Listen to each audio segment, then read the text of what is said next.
Japan এই নামটি শুনলেই আমাদের চোখের সামনে ভেসে ওঠে এক চমৎকার দুনিয়া।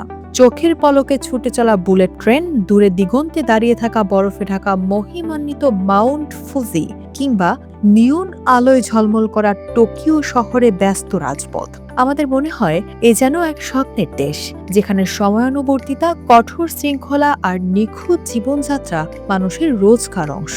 বিশ্বজুড়ে জাপানকে ধরা হয় আধুনিকতা আর প্রযুক্তির সেরা উদাহরণ হিসাবে, কিন্তু এই ঝকঝকে সুন্দর আর শৃঙ্খলিত ছবির আড়ালে লুকিয়ে আছে অন্য এক বাস্তব, এক নীরব মহামারী।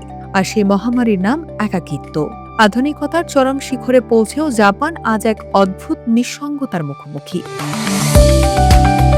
অর্থনৈতিক উন্নতি আর প্রযুক্তির অভাবনীয় অগ্রগতির মাঝেও জাপানে প্রতিনিয়ত বাড়ছে সামাজিক বিচ্ছিন্নতা। কোটি কোটি মানুষের ভিড়েও সেখানে মানুষ আজ বড্ড একা।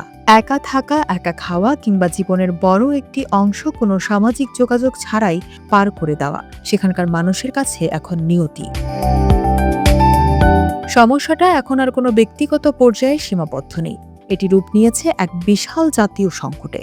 বিশেষ করে করোনা মহামারীর সময়ে যখন মানুষের আত্মহত্যার হার আশঙ্কাজনকভাবে বেড়ে যায়, তখন নড়ে চড়ে বসে দেশটির সরকার। পরিস্থিতি কতটা ভয়াবহ তা বোঝা যায় একটি তথ্যে। 2021 সালে জাপান সরকার এই নিঃসঙ্গতা ও সামাজিক বিচ্ছিন্নতা মোকাবিলার জন্য সম্পূর্ণ আলাদা একটি মন্ত্রণালয় এবং বিশেষ মন্ত্রী নিয়োগ করে। ভাবা যায়, একাকিত্ব দূর করার জন্য আস্ত একটা সরকারি দপ্তর, যার নাম দেওয়া হয় loneliness and isolation counter measures office. এর একমাত্র কাজ হলো মানুষ কেন একা হয়ে যাচ্ছে তা খুঁজে বের করা এবং তাদের বাঁচানোর চেষ্টা করা। জাপানি সমাজে এখন এক নতুন সংস্কৃতির জন্ম হয়েছে, যার নাম উহিতোরি সামা। এর সহজ অর্থ হলো সব কাজ একা একা করা। আর এই একলা সংস্কৃতির উপর ভিত্তি করে জাপানের অর্থনীতিও বদলে যাচ্ছে। আপনি যদি জাপানের কোনো রেস্তোরাঁয় যান, তবে দেখতে পাবেন সেখানে একক গ্রাহকদের জন্য বিশেষ কাউন্টার বা বুথ রয়েছে, যেখানে দেয়াল দিয়ে ঘেরা জায়গায় আপনি কারো মুখোমুখি না হয়েই একাই খেতে পারবেন। ক্যারাওকে ক্লাবে একা গান গাওয়ার জন্য রয়েছে ছোট কেবিন। ভ্রমণ সংস্থাগুলো এখন আর দল বেঁধে ঘোরার প্যাকেজ বানায় না, বরং তৈরি করছে সেলু ট্রাভেল বা একা ভ্রমণের বিশেষ ট্যুর। সবচেয়ে অদ্ভুত বিষয় হলো সোলো ওয়েভিং বা একক বিয়ে। কোনো সঙ্গী ছাড়াই একজন মানুষ বিয়ের সুন্দর পোশাক পরে, মেকআপ করে, পেশাদার আলোকচিত্রী দিয়ে ফটোশুট করছেন, শুধু নিজের বিয়ের অনুভূতি নিজে পাওয়ার জন্য। বারবিকিউ রেস্তোরাঁয় একজনের জন্য আলাদা গ্রিল স্টেশন থেকে শুরু করে সিনেমা হলের সিঙ্গেল সিট। আধুনিক জাপানের প্রতিটি ব্যবসায় যেন তৈরি হয়েছে একলা মানুষের কথা মাথায় রেখে। কিন্তু এই একাকিত্বের একটি অত্যন্ত ভয়ঙ্কর এবং চরম রূপ রয়েছে। জাপানি ভাষায় একে বলা হয় হিকিকোমরি। এই শব্দটির অর্থ হলো সমাজ থেকে সম্পূর্ণ বিচ্ছিন্ন হয়ে যাওয়া। এরা এমন একদল মানুষ যারা মাসের পর মাস, এমনকি বছরের পর বছর নিজেদের ঘরের চার দেওয়ালে বন্দী করে রাখেন। কাজ, পড়াশোনা, পরিবার কিংবা বন্ধু, সব ধরনের যোগাযোগ থেকে তারা নিজেদের পুরোপুরি গুটিয়ে নেন। জাপানের ক্যাবিনেট অফিসের এক সমীক্ষায় দেখা গেছে দেশটিতে প্রায় 10 লক্ষেরও বেশি মানুষ এই হিকিকোমরি দশায় ভুগছেন। কিন্তু কেন?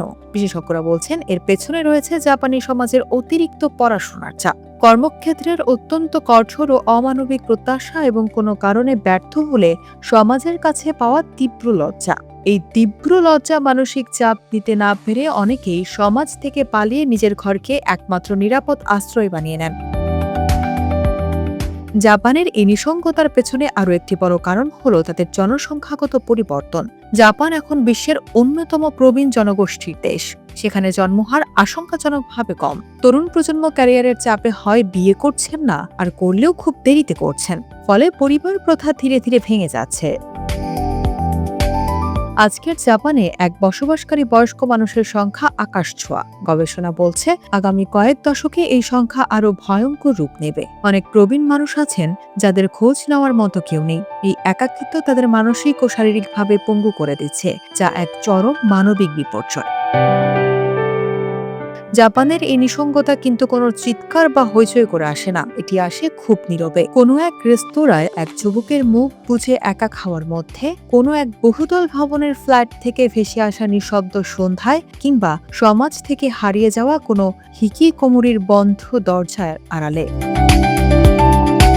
জাপান হয়তো আজ আমাদের এক বড় সতর্ক বার্তা দিচ্ছে। তারা প্রমাণ করেছে শুধু অর্থনৈতিক উন্নতি, বুলেট ট্রেনের গতি কিংবা রোবোটিক প্রযুক্তি একটা মানুষকে সুখী করতে পারে না। মানুষের জন্য দিন শেষে মানুষের ছোঁয়া, ভালোবাসা আর সামাজিক বন্ধনটাই সবচেয়ে বেশি প্রয়োজন। আধুনিকতার এই অন্ধ দৌড়ে আমরাও কি তবে জাপানের মতোই একাকী এক ভবিষ্যতের দিকে এগিয়ে যাচ্ছি?